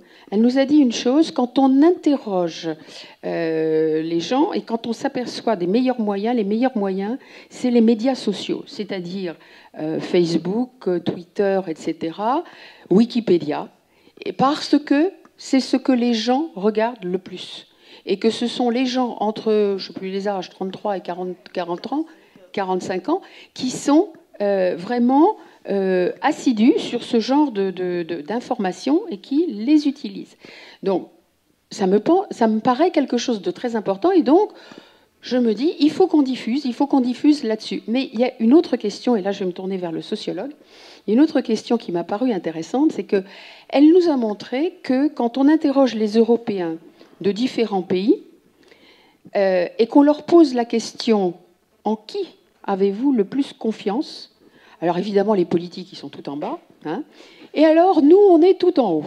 Bon, très bien, c'est très sympa. Si. On est tout en haut, c'est très sympa.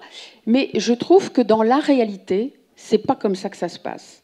Parce que dans la réalité, quand on nous pose des questions sur quelque chose, il faut que le message il soit le plus court possible et il ne faut pas qu'il dérange, même si c'est comme ça, c'est la réalité scientifique.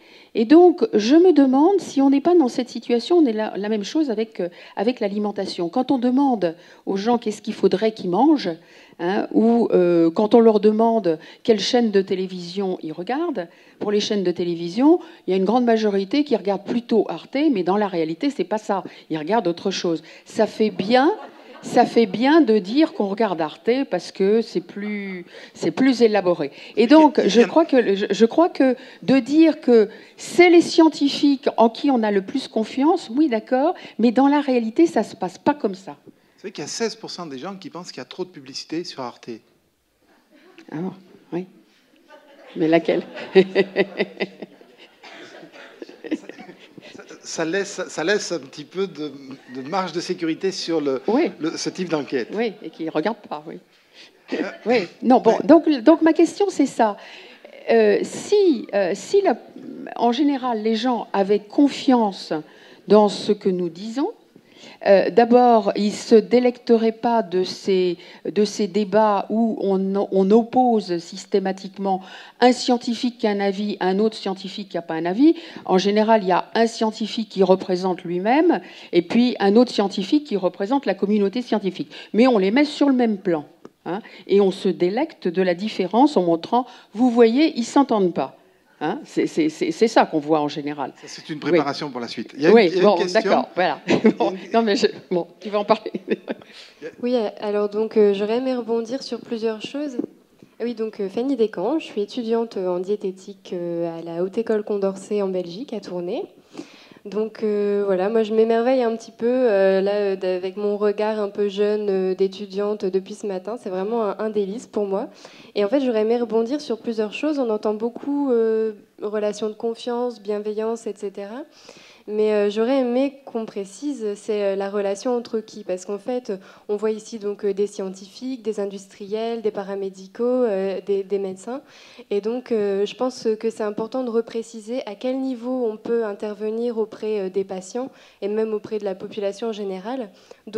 D'autant plus, qu'on l'a précisé, il y a des disparités, donc on ne va pas toucher, selon les classes sociales, on ne va pas toucher les personnes au même niveau, en fait. Donc justement, la relation presque de copinage Enfin, vous avez dit des consultations un peu copines.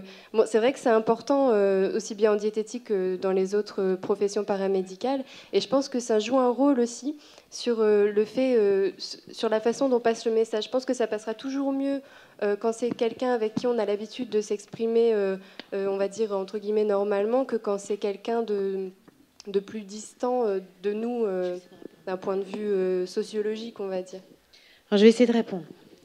Ce qui manque maintenant aux femmes, c'est ce qu'il y avait avant, c'est-à-dire le gynécée. C'était avec la mère, la grand-mère, la tante, la sage-femme du village. C'était hyper important. Et c'était comme ça que les choses se transmettaient. Puis qu'on disait qu'on mangeait comme ça à tel moment. Et puis que quand on avait ses règles, on faisait ça. Puis bon, ça, c'était vachement important. Je l'ai vécu en tant que femme quand j'étais enceinte. C'est vrai que tout d'un coup, quand on est une femme médecin, qu'on fait plein de choses, qu'on s'occupe de plein de choses, tout d'un coup, on se retrouve enceinte et on n'a pas forcément le temps d'aller voir les grand-mères, les tantes et machin. Donc du coup, c'est vrai que personnellement, moi, j'ai été faire de la sophrologie. J'allais à un groupe de sophrologie dès le 4e mois avec des femmes qui n'étaient pas médecins. Je disais pas du tout ce que je faisais pour avoir... Tous les gens qui me connaissent, je suis quand même très anxieuse et très speed.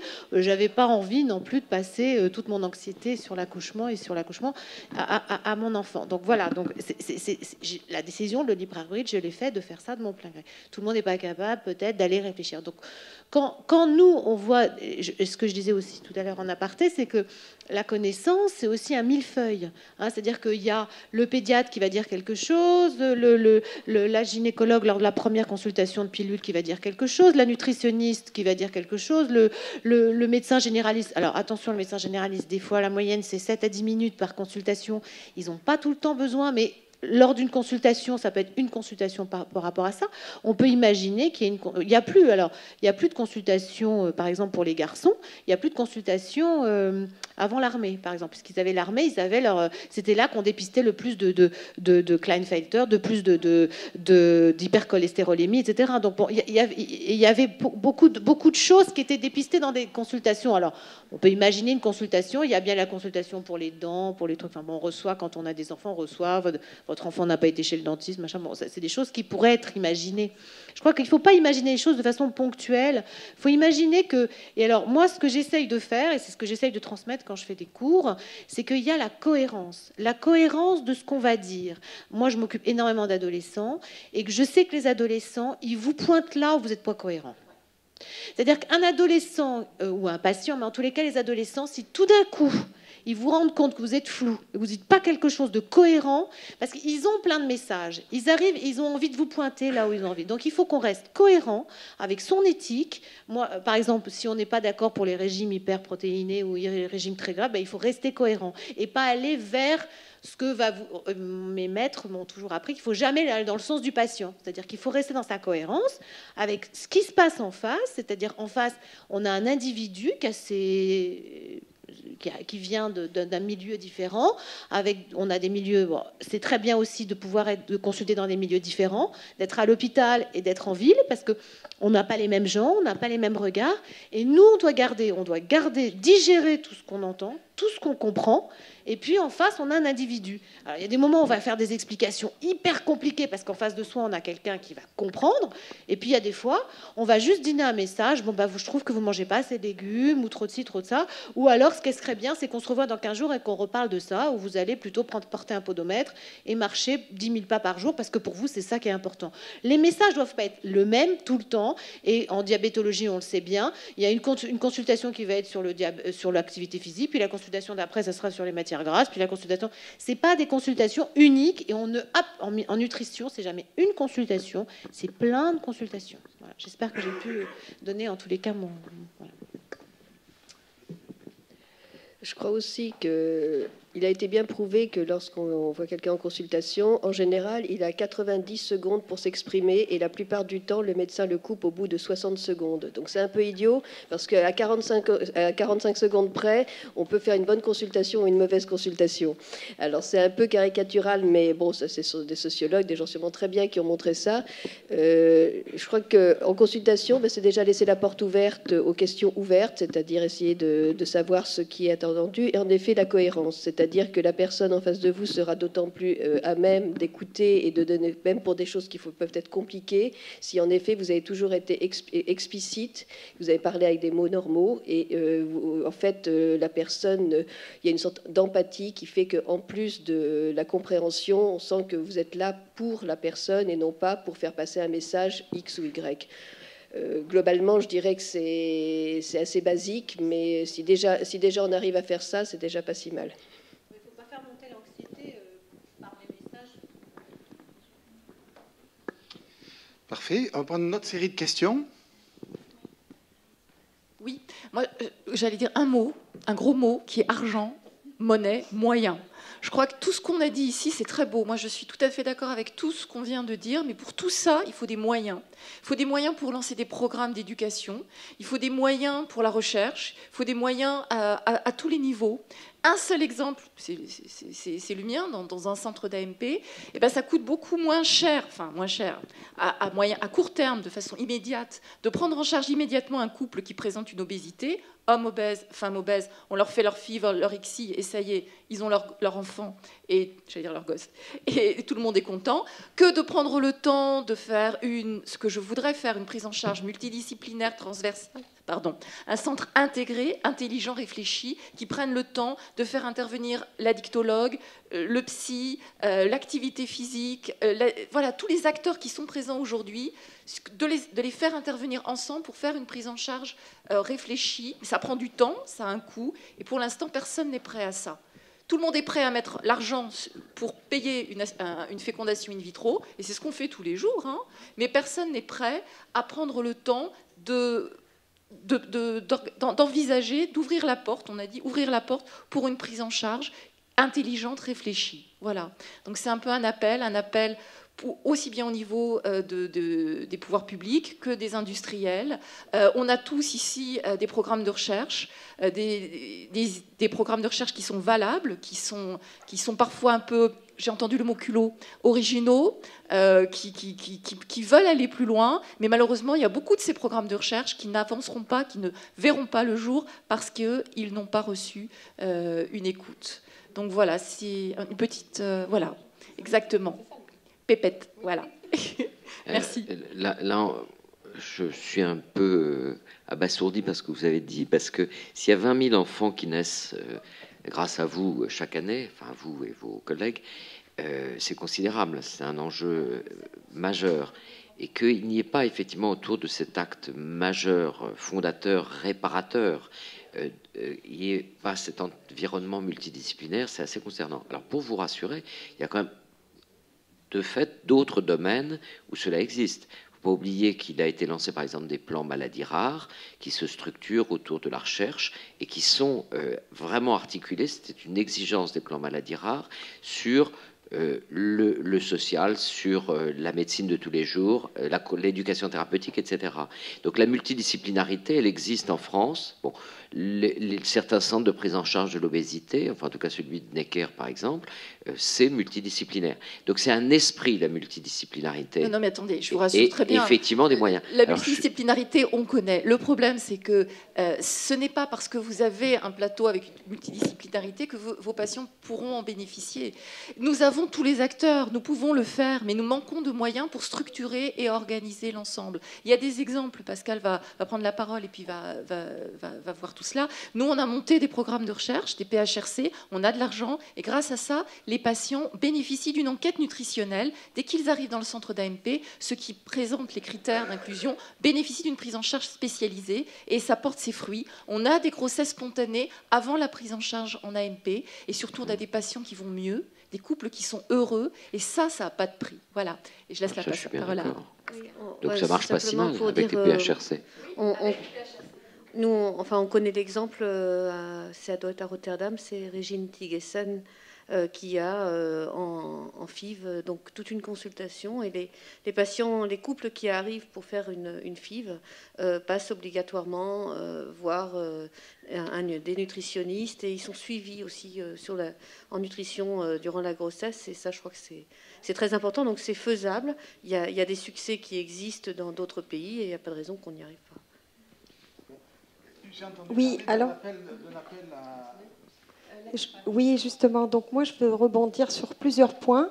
Le premier, c'est qu'aujourd'hui, je suis enseignant-chercheur, hein, donc je vois effectivement qu'on est en face de médecins, de nutritionnistes, et pour moi, il y a un amalgame dans la sévérité et le danger de certains messages, et en particulier lorsqu'on veut faire de l'éducation à la santé. Donc on a parlé d'alcool, on a parlé de tabac, on a parlé d'obésité. J'ai l'impression que ce n'est pas du tout la même chose. D'un côté, on est plus sur des risques toxiques, de l'autre côté, on est plus sur des risques nutritionnels. Dans l'obésité, on n'a pas du tout les mêmes formes d'obésité, et aujourd'hui, on veut éduquer ces jeunes femmes par rapport à des risques à long terme. Alors, est-ce qu'il ne serait pas nécessaire d'abord de faire une hiérarchisation déjà des risques? Et le deuxième point, c'est qu'en est-il en France? On se base beaucoup sur des études américaines, canadiennes. Chez eux, effectivement, ils ont fait des études de cohorte avec l'origine ethnique. Est-ce qu'on sait de quoi il s'agit en France? Quels sont les véritables problèmes et quels sont les dangers à long terme que ces mamans peuvent donner à leurs enfants? Est-ce qu'on les connaît? Et c'est là que la recherche deviendra intervenir, et c'est là, effectivement, que ces cohortes, peut-être, qui existent, sur lesquelles plusieurs chercheurs pourraient être impliqués et apporter leur savoir-faire, ne sont pas du tout identifiés. Donc pouvez-vous, s'il vous plaît, me dire un peu la hiérarchisation de toutes ces choses? Il se trouve que j'ai le micro, alors je suis chargé de répondre à toutes ces questions qui sont vraiment effectivement fondamentales. Ce qui me vient à l'esprit en t'écoutant, c'est que oui, bien sûr, ce sont tous des problèmes différents. Mais moi, j'y vois aussi un grand fil commun. C'est quand même notre style de vie, notre façon de vivre occidentale, riche, qui est derrière la plupart des maladies qui sont nos causes de décès, maladies cardiovasculaires, maladies métaboliques. Je sais bien que c'est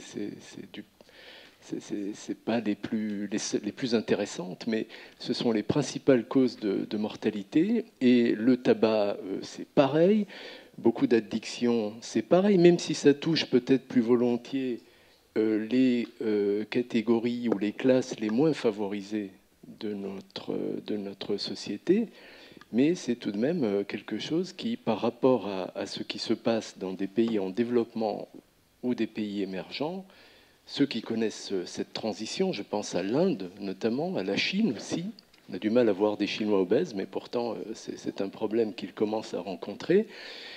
Eh bien, il y a un fil commun quelque part. Et ce fil, il n'est pas scientifique. Bien sûr que les mécanismes ne sont pas forcément les mêmes dans la toxicité d'un polluant en période précoce ou dans l'effet du tabac ou dans celui d'une mauvaise nutrition pendant la grossesse. Mais il Mais y a est-ce un qu'on fil est commun. en face du même mismatch? C'est ça ma question. C'est-à-dire que si on prend des Chinois ou des Indiens Pima ou le cas de la famine, c'est une situation. Et en France, c'en est une autre. Est-ce qu'on peut Il y a comparer? beaucoup d'éléments communs. Je pense qu'au niveau des mécanismes et donc des moyens d'action, il y a quand même beaucoup d'éléments communs. Je donnerai simplement l'exemple. On prend deux extrêmes. Le diabète pendant la grossesse, l'exemple des Pima, ou le faible poids de naissance, typiquement par mauvaise malnutrition maternelle durant la grossesse ou une insuffisance utéroplacentaire. On retrouve, et je m'excuse de redescendre dans des mécanismes purement biologiques, on retrouve des mécanismes vraiment surprenamment comparables. La réduction du nombre de néphrons, l'altération de la vasodilatation dépendante de l'endothélium. Ce sont des circonstances qui n'ont presque rien à voir, et pourtant on retrouve les mêmes éléments qui vont expliquer le risque de diabète plus tard, le risque d'hypertension plus tard, chez les enfants exposés.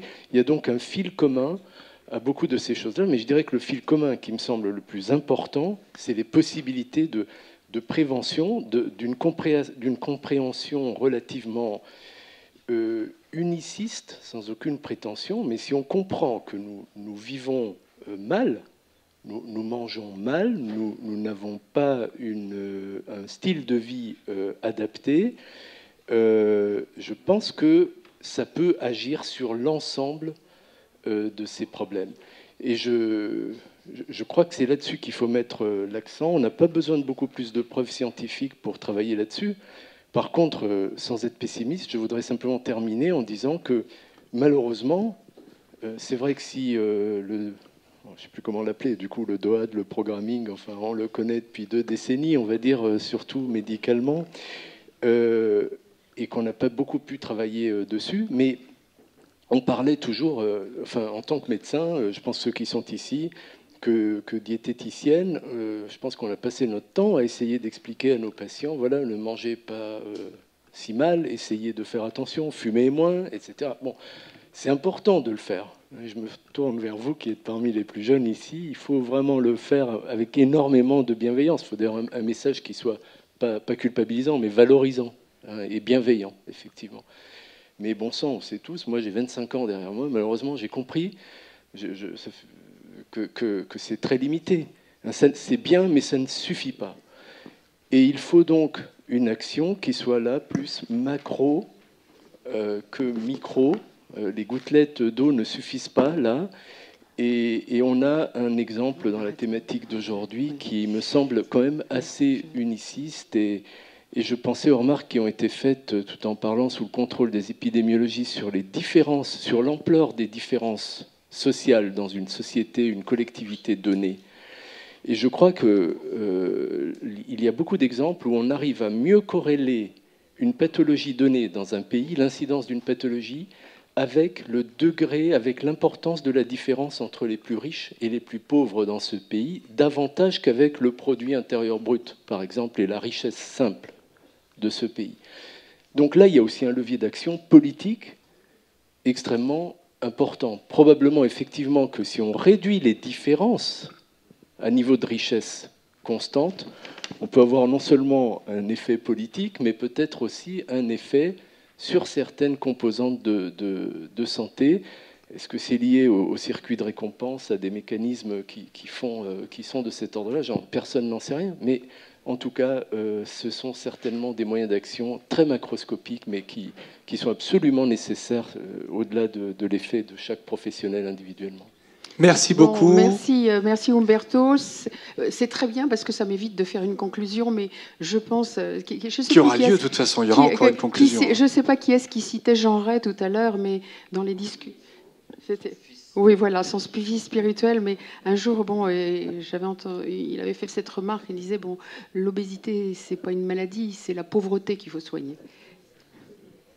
Merci beaucoup Claudine pour cette conclusion. Merci Jean-Pierre Poulain d'avoir animé avec Claudine. Merci donc au docteur Marianne Buller, au professeur Umberto Simeoni, professeur Olivier Goulet, docteur Dominique Cadel-Cassuto et monsieur Christian Delbasso. Merci infiniment d'avoir participé à cette table ronde.